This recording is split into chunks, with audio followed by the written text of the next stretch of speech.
সারাদিন তো আজকে সেরকম রান্নাবান্না সেরকম কিছু করতে পারিনি। একটা সুন্দর ফ্লেভার বেরিয়েছে। কী রান্না করছি তোমাদেরকে একবার শেয়ার করি।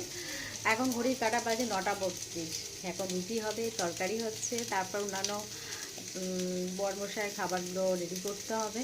তো চলো বক বক না করে স্টার্ট করে দেখিয়ে দিই। দেখো সুন্দর করে আলুটাকে আদা, আলু আর দারচিনি আর যেটা ফোড়ন দেয় সেগুলোকে সুন্দর করে ফ্রাই করে নিচ্ছি। আদাটাকে সুন্দর করে ফ্রাই করার পর এই মশলাটাকে আমি রেডি করে রেখেছি। এই মশলাটাকে এর মধ্যে দিয়ে দেবো। কী রান্না করছি সেটা তোমাদেরকে দেখাই।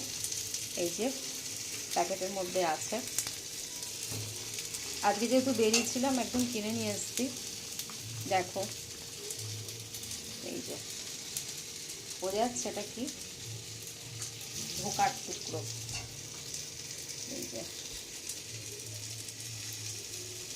এক একটা পিস ধোকা, এগুলো আমার খেতে ভীষণ ভালো লাগে। তো ভাবলাম যে না, এই ধোকাটাকেই রান্না করি। রান্না করা থাকলে রাতে রুটি দিয়েও খেতে পারবো, আগামীকাল একটু ভাত দিয়েও খেয়ে নিতে পারবো।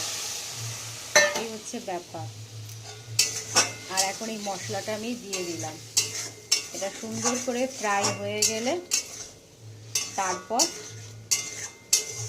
সমস্ত তরকারিগুলোকে গরম করে নেবো, করে রুটিটা করে নেবো।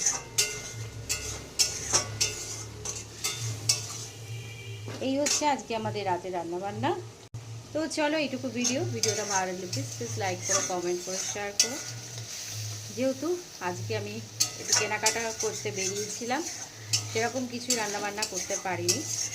তো যাই হোক, রাত্রিবেলায় করছি সেই ভিডিওটাই তোমাদের সাথে শেয়ার করলাম। তো চলো এখনকার মতন টাটা।